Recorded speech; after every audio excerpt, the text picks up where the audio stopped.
Oke, Assalamualaikum warahmatullahi wabarakatuh. Kita lanjut lagi di modul yang ketiga ya. Nanti kita akan belajar temanya yaitu pointer ya. Nah, dalam kehidupan sehari-hari pasti Anda sudah sering menjumpai kata-kata pointer.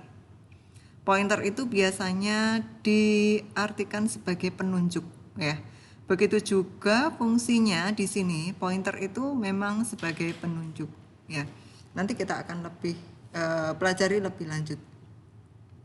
Oke, kalau kita gambarkan pointer itu seperti ini. Misalkan ya, ini adalah gambarannya saja.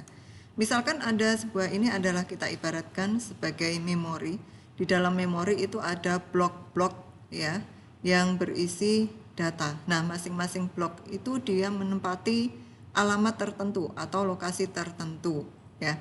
Kemudian di sini juga ada pointer. Misalkan di sini ada variabel y dengan data yaitu 5 yang menempati alamat 0000104. Kemudian ada pointer x. Pointer x menempati alamat 0000116 ya. Oke, nah di sini pointer x itu berisi alamat dari variabel y yaitu 0000104. Oke, kalau kita gambarkan itu seperti ini. Jadi pointer x itu menunjuk ke y, di mana y itu menempati alamat ini. Sementara pointer x itu menunjuk, dia juga menempati alamat tersendiri yaitu ini. Gitu ya. Oke, ini adalah sepintas gambarannya tentang pointer. Pointer adalah suatu variabel penunjuk yang berisi nilai yang merujuk pada alamat suatu lokasi memori tertentu. Jadi pointer tidak berisi nilai data, melainkan berisi suatu alamat memori atau nul jika tidak berisi data ya. Jadi pointer sekali lagi isinya adalah sebuah alamat ya, alamat dari variabel ya. Oke, misalkan di sini ini penjelasan dari gambar yang tadi ya, ada variabel y dengan nilai yaitu 5, kemudian compiler C nilai 5 akan disimpan dalam suatu alamat memori. Alamat variabel y dapat diakses dengan menggunakan, nah di sini menggunakan dan y. Jadi kalau kita tuliskan operator dan kemudian diikuti dengan nama variabel misalkan y, maka dia itu berisi alamat ya, alamat memori ya, berisi alamat memori. Oke, jadi di sini sebelum kita menuliskan nama variabelnya diawali dengan operator n. Kalau ada operator n, berarti di sini adalah alamat memori. Gitu ya. Jika kita ingin menyimpan alamat dari variabel y ini, kita dapat menggunakan suatu variabel, misalkan x ya. Tadi x itu merupakan sebuah pointer. Maka untuk menulis pointer ya, untuk menulis pointer kita bisa tuliskan misalkan nama pointernya adalah x.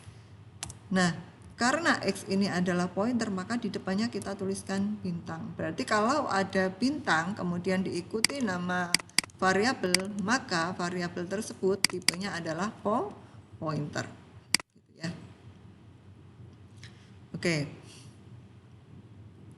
Nah, di sini ada operator kali, ada operator n. Operator kali di sini adalah difference operator, yaitu untuk menyatakan variabel sebagai sebuah pointer. Biasanya dipakai untuk mendeklarasikan pointer ya. Jadi di sini operator kali itu disebut sebagai difference operator. Kemudian operator n atau dan ini disebut sebagai unary operator ya.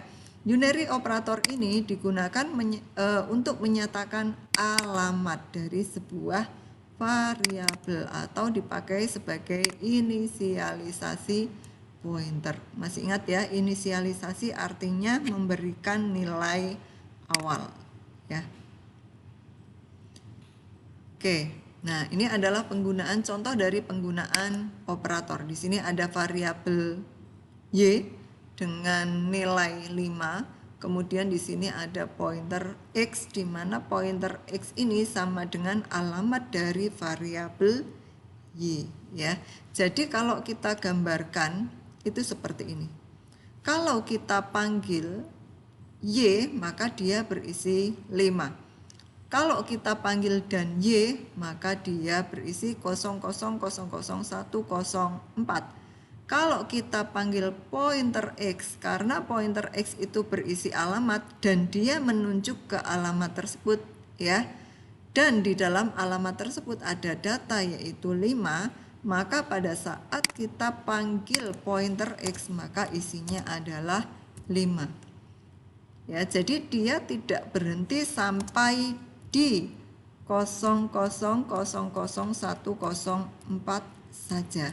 Tapi karena pada alamat ini terdapat data yang tersimpan di dalamnya yaitu 5, maka nilai dari pointer X adalah 5. Ya, outputnya adalah 5. Tampilan di layarnya adalah 5. Nah, di sini ada contoh programnya.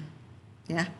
Ada variabel dengan tipe integer yaitu Y dengan nilai yaitu 5. Kemudian ada pointer X, ya.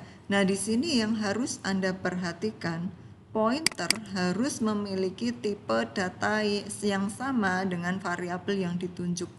Kalau di sini variabel pointer ada pointer X, sementara pointer X menunjuk variabel Y dan variabel Y memiliki tipe data integer, maka pointer X tipenya harus sama dengan variabel Y, yaitu integer. Ya. Oke. Nah, di sini kalau dipanggil Y, maka nanti yang akan ditampilkan adalah 5 ini. Sementara kalau dipanggil dan Y, maka yang ditampilkan adalah alamat. Alamatnya adalah sekian. 0x22ff44, ya. Kemudian kalau dipanggil X, maka yang ditampilkan adalah alamat karena bukan pointer ya yang dipanggil. Tapi di sini variabel X berarti cukup di alamat saja, yaitu sama dengan nilai dari dan Y, 0x22ff44. Kemudian kalau dipanggil dan X berarti alamat dari pointer X. Kalau di dalam contohnya di sini dia menempati alamat 00000116. Berarti ini adalah alamat dari pointer X, bukan alamat dari variabel Y. Kalau Anda lihat di sini berbeda. Kalau variabel Y belakangnya 44, tapi kalau alamat pointer X belakangnya adalah 40, ya. Sementara di sini kalau kita panggil pointer X, maka di sini nilainya adalah 5. Karena apa? Karena X itu dia menempati alamat ini, ya, berisi alamat dari Y yaitu ini, sementara alamat ini berisi data yaitu 5. Jadi kalau kita panggil pointer, isinya adalah data, bukan alamat, ya. Kalau kita panggil di sini di depan variabel ada dan, berarti isinya adalah alamat. Oke, gitu ya. Kemudian kita lanjutkan aturan dalam pointer. Variabel pointer dapat dideklarasikan dengan tipe data apapun. Pendeklarasian variabel pointer dengan tipe tertentu digunakan untuk menyimpan alamat memori yang berisi data sesuai dengan tipe data yang dideklarasikan, bukan berisi nilai bertipe data tertentu. Tipe data digunakan sebagai lebar data untuk alokasi memori. Kemudian jika suatu variabel pointer dideklarasikan bertipe float, berarti variabel pointer tersebut hanya bisa digunakan untuk menunjuk alamat memori yang berisi nilai dengan tipe float juga. Ya, ini tadi yang saya jelaskan. Jadi Tipe dari pointer harus sesuai dengan tipe dari variabel yang ditunjuk oleh pointer tersebut. Nah, di sini ada contoh yang salah. Misalkan di sini ada variabel Y, ya. Variabel Y itu memiliki nilai yaitu 5 dengan tipe yaitu double. Sementara di sini ada pointer X yang menunjuk atau berisi alamat dari variabel Y dengan tipe integer. Maka kalau kita lihat di sini ada perbedaan, ya. Yang pointer tipenya integer, yang variabel tipenya adalah double. Maka pada saat program tersebut kita jalankan akan muncul peringatan error yaitu cannot convert double to integer in initialization. Jadi tidak bisa dilakukan konversi dari double ke integer. Jadi harus sama. Kalau kita pilih double berarti pointernya diganti double. Kalau kita pilih integer berarti variabelnya diganti integer. Intinya di sini harus sama antara pointer dengan variabel yang ditunjuk dan isi dari variabel tersebut. Kalau isi dari variabel tersebut adalah bilangan pecahan atau desimal, maka tidak mungkin tipenya adalah integer karena integer hanya dipakai untuk bilangan bulat. Oke, kita lanjutkan ya beberapa operasi pada pointer ya. Sebuah alamat bisa ditunjuk oleh lebih dari satu pointer. Misalkan di sini masih dengan variabel Y yang isinya adalah 5 dan alamatnya adalah 104. Belakangnya 104. Kemudian di sini ada dua pointer yaitu X1 dan X2 ya. X1 dia berisi alamat dari variabel Y yaitu 00000104. Begitu juga dengan X2, dia juga berisi alamat dari variabel Y. Tapi masing-masing pointer tersebut baik X1 ataupun X2 mereka menempati alamat masing-masing di mana X1 itu berada di alamat 00000118. Sementara X2 berada di alamat 00000122. Nah, ternyata sebuah variabel itu tidak hanya harus ditunjuk oleh satu pointer, tetapi bisa ditunjuk oleh lebih dari satu pointer. Sekarang kita lihat bagaimana penggunaannya, ya. Oke, di sini misalkan ada variabel Y yang isinya adalah 5. Kemudian ada pointer X1 yang berisi alamat dari variabel Y. Kemudian ada X2. Nah, X2, pointer X2 di sini diberi nilai yang sama dengan X1 ya. Jadi penulisannya tidak pointer X1 sama dengan alamat dari Y. Kemudian ada pointer X2 sama dengan alamat dari Y. Tidak seperti ini. Tapi di sini pointer X2 diberi nilai yang sama dengan X1 ya. Coba nanti Anda saat praktikum Anda ganti ini yaitu pointer X2 sama dengan X1, Anda ganti dengan pointer X2 sama dengan dan Y. Kira-kira bisa atau tidak? Nanti Anda bisa tuliskan di laporannya. Oke ya. Kemudian pada saat dipanggil X1, maka outputnya atau tampilannya adalah apa? Apakah alamat dari Y atau isi dari variabel Y yaitu 5 atau alamat dari X1 ya.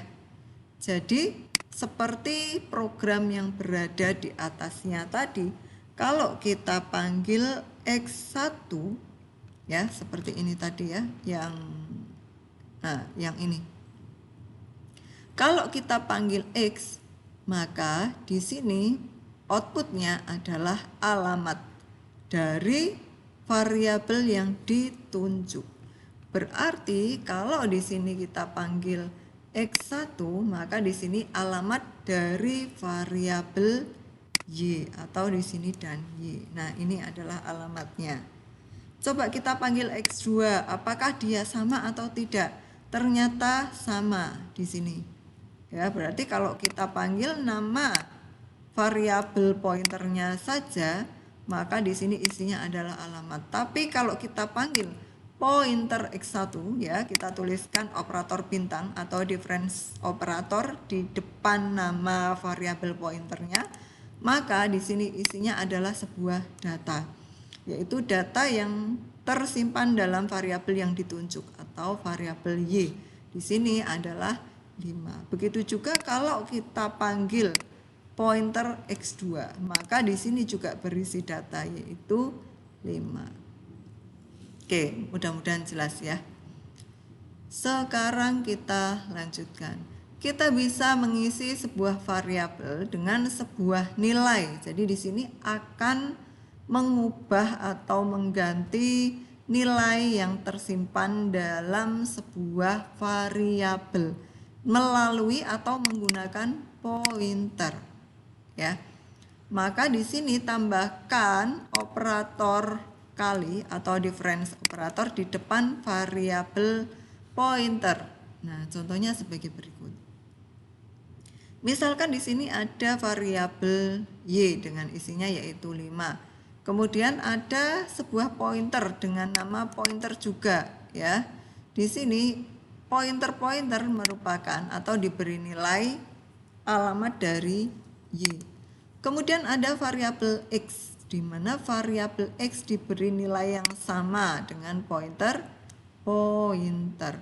Nah, berarti pada saat kita panggil Y, maka isinya adalah 5. Ya, coba kita cek, isinya adalah 5. Kemudian pada saat kita panggil dan Y, berarti isinya adalah alamat dari variabel Y. Nah, ini adalah alamatnya. Kemudian kita panggil pointer, ya, seperti tadi X1 di atas. Maka isinya adalah alamat dari variabel Y. Kalau kita lihat, nah di sini juga sama dengan atasnya. Kalau kita panggil X, sementara X itu diberi nilai yang sama dengan pointer. Sementara kalau kita panggil pointer, kemudian pointer, maka isinya adalah data tersebut, yaitu isi dari variabel Y, ya, yaitu 5. Nah, kalau kita lihat di sini outputnya adalah 5, gitu ya. Oke, sekarang kita akan mengganti variabel 5 yang isinya tadi adalah 5 dengan memanfaatkan pointer yang sudah ada, yaitu dengan memanfaatkan pointer X. Kita deklarasikan dulu variabel Y yang isinya adalah 5. 5 itu bilangan bulat, berarti tipenya adalah integer. Kemudian ada pointer ya, yang diberi nilai yang sama dengan alamat dari Y, ya. Jadi untuk mengganti nilai dari variabel Y dengan menggunakan pointer, cukup kita tuliskan pointer sama dengan 12, ya. Coba kita cek dulu, sebelumnya kita panggil Y, isinya adalah 5, kemudian kita ganti isi dari variabel Y yang awalnya 5 menjadi 12 dengan memanfaatkan pointer. Sekarang kita panggil lagi Y. Nah, ternyata Y untuk saat ini nilainya sudah berubah menjadi 12. Karena apa? Karena sudah dilakukan penggantian dengan menggunakan pointer ini. Oke, gitu ya. Sekarang kita lanjut, pointer pada array. Nah, di sini array kita jumpai di mana-mana, ya, baik pada struct ataupun pada pointer, ya. Pada array, pointer hanya perlu menunjuk pada alamat elemen pertama dari array saja. Karena letak alamat dari elemen di dalam array sudah berurutan pada memori.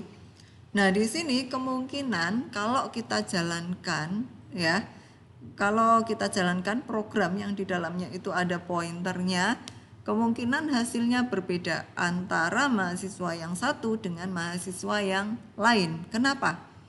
Karena penggunaan memori pada masing-masing laptop atau PC yang dipakai oleh mahasiswa itu berbeda-beda.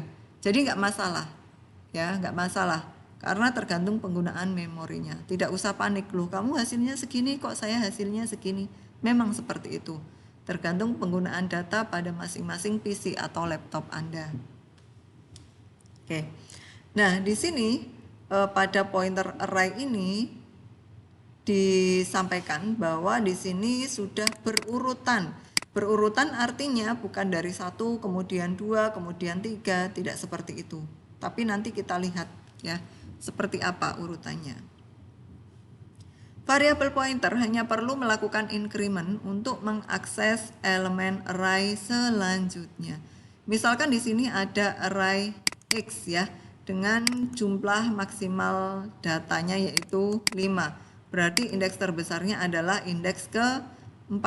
Kenapa? Karena indeks pada array dimulai dari 0. 0, kemudian 1, 2, 3, 4. Kalau kita jumlahkan datanya 1, 2, 3, 4, 5 gitu ya.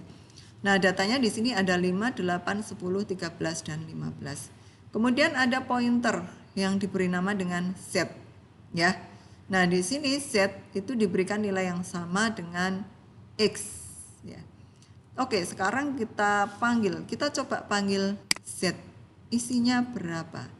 Pada saat kita panggil Z, karena Z ini adalah pointer, berarti di sini isinya adalah alamat. Nah, di sini outputnya adalah alamat. Nah, tentu saja alamat ini merupakan alamat dari, karena di sini Z itu diberi nilai yang sama dengan X, sementara X itu adalah array, berarti alamat di sini merupakan alamat dari indeks yang ke-0 atau data yang pertama. Ya, di sini belakangnya adalah 20. Kemudian kita panggil pointer Z. Kalau di sini ada pointer ya, di depan Z itu kita tuliskan operator kali atau difference operator, maka isinya adalah data. Nah, di sini 5 outputnya. Kemudian kita lakukan increment atau penambahan 1 dengan perintah Z++. Anda boleh tuliskan dengan Z++ atau Anda tuliskan Z sama dengan Z plus 1. Nah, ini sama saja. Ya, biasanya yang sering dipakai adalah Z++ karena lebih singkat, ya. Oke, kita lakukan increment Z++. Berarti pada saat kita panggil Z, maka nanti outputnya itu berupa alamat. Tapi alamat dari indeks yang ke-1 ya, atau data yang kedua ini 8. Dia alamatnya di mana? Yaitu di X0, X22, FF24. Kalau kita lihat indeks pertama itu di 20 atau indeks ke-0 di 20, indeks ke-1 di 24. Jadi tidak urut dari indeks 20, kemudian 21, kemudian 22, itu tidak seperti itu. Ya. Tidak seperti itu. Oke, nah datanya berapa? Kita panggil lagi di sini pointer Z. Datanya ternyata adalah data yang kedua, yaitu 8. Oke. Atau untuk menampilkan semuanya, Anda bisa gunakan perulangan. Ya, for integer misalkan I dimulai dari 0 berarti ya.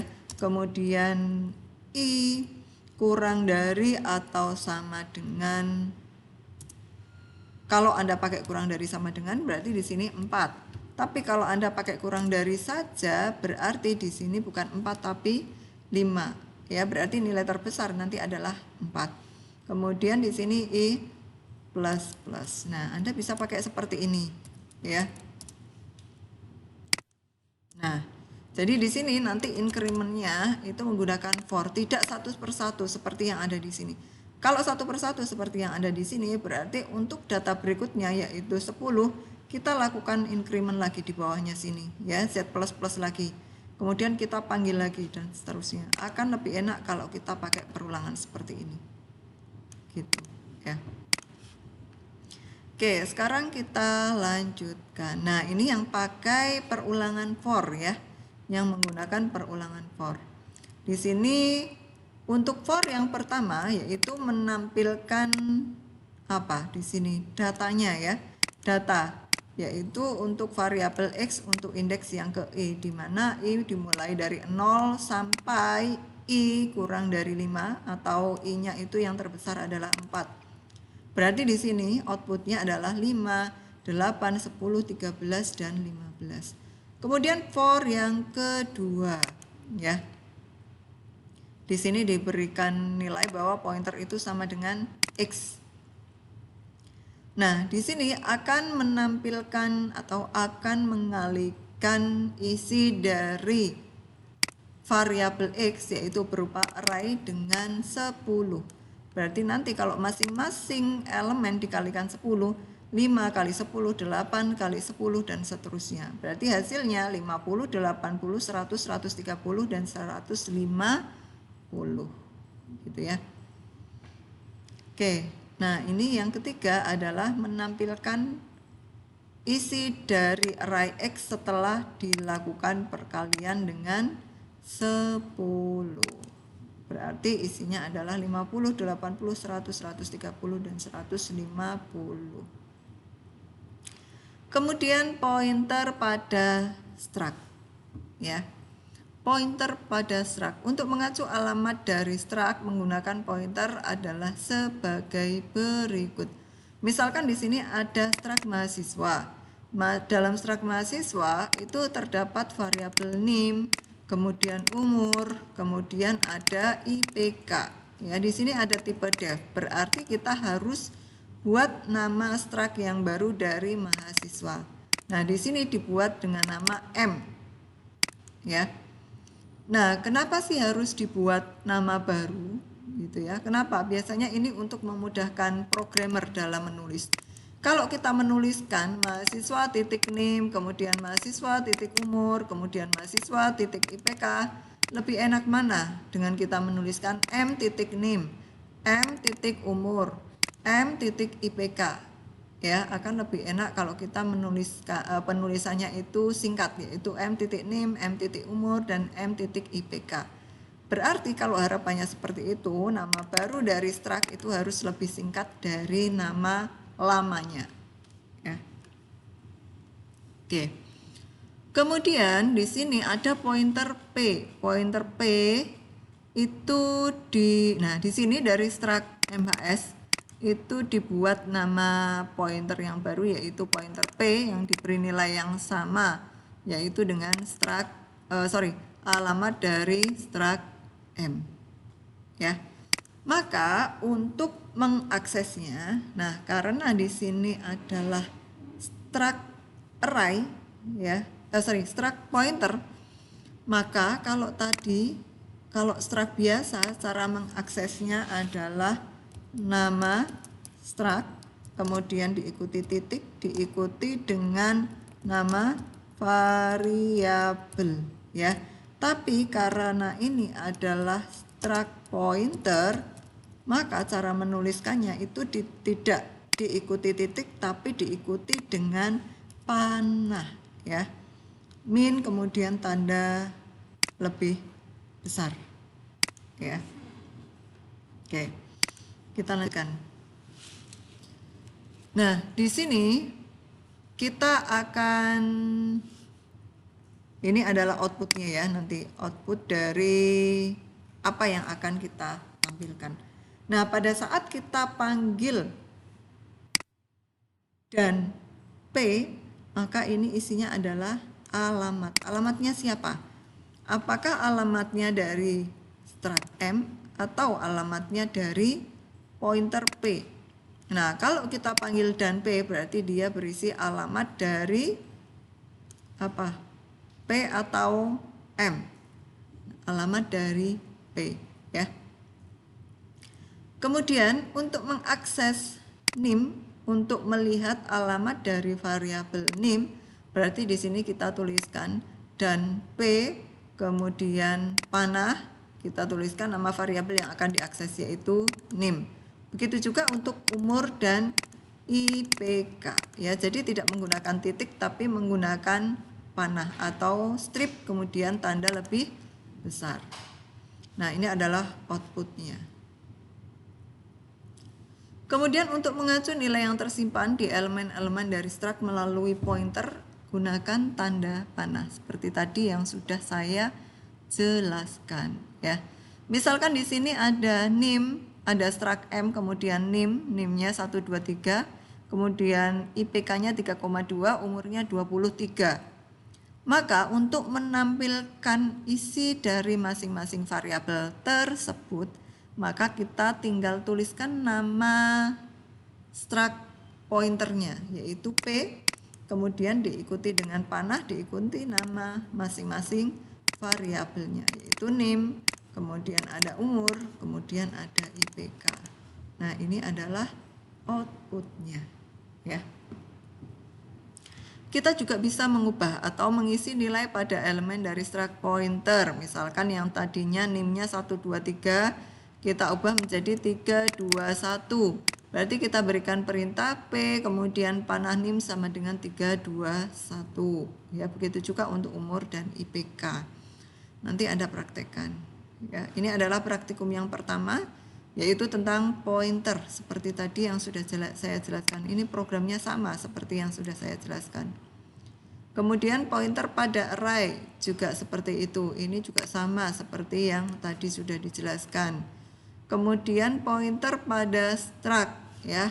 Nah, di sini berbeda. Ada struct rekening. Di dalam struct rekening itu ada tabungan dan ada deposito. Nama struct yang baru karena di sini ada keyword tipe def. Nama struct yang barunya adalah R. Berarti kalau kita akan akses saldo tabungan, kita tuliskan R titik saldo tabungan. Saldo deposito kita tuliskan R titik saldo deposito. Nah, di sini ada dari struct rekening kita buat sebuah pointer yaitu dengan nama pointer bank yang diberi nilai alamat dari struct R. Maka pada saat kita akan akses saldo tabungan, kita tuliskan bank kemudian panah saldo tabungan, bank panah saldo deposito ya.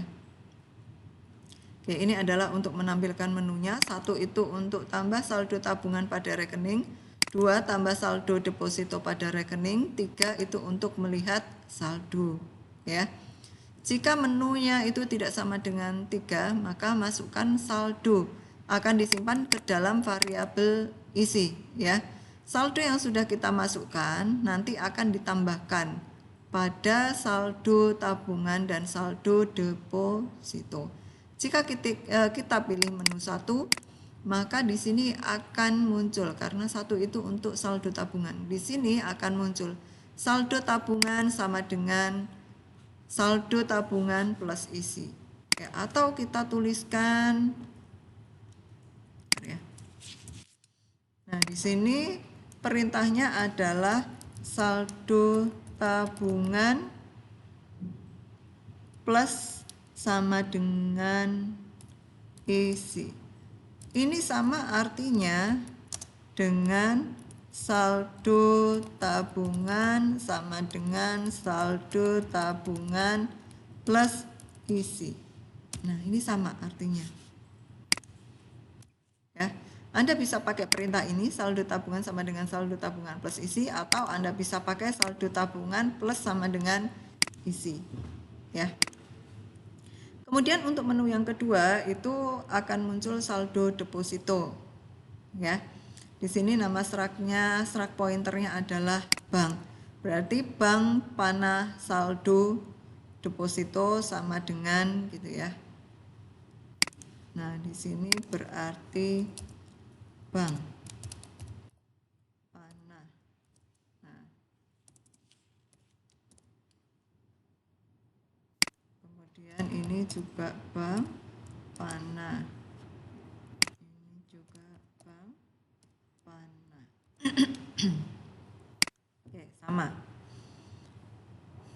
Kemudian untuk menu yang ketiga itu untuk menampilkan saldo, baik saldo tabungan pada struct pointer bank ataupun saldo deposito pada struct pointer bank. Tugasnya, kembangkan program praktikum bank Anda sehingga menjadi seperti ini. Di sini ada ditambahkan dua menu. Menu pertama yaitu tambah saldo tabungan. Nah, di sini rekeningnya ada rekening 1, menu kedua saldo tabungan untuk rekening 2, menu ketiga saldo tabungan untuk rekening 3. Jadi saldo tabungannya ada 3 rekening yaitu 1, 2, dan 3. Kemudian saldo deposito itu masih tetap. Kemudian 5 itu lihat saldo. Oke, pilih menu. Misalkan saya pilih menu 1. Masukkan saldonya misalkan 5.000. Ya, karena di sini menu 1 berarti saldo tabungan pada rekening 1 telah ditambahkan, ya. Kemudian misalkan saya pilih 5, maka tampilannya seperti ini. Nah, ini adalah tambahan tadi, ya. Yang pertama 5.000 pada saldo tabungan rekening 1. Oke, saya rasa cukup mudah. Seperti untuk modul sebelumnya Anda buat laporan juga, ya.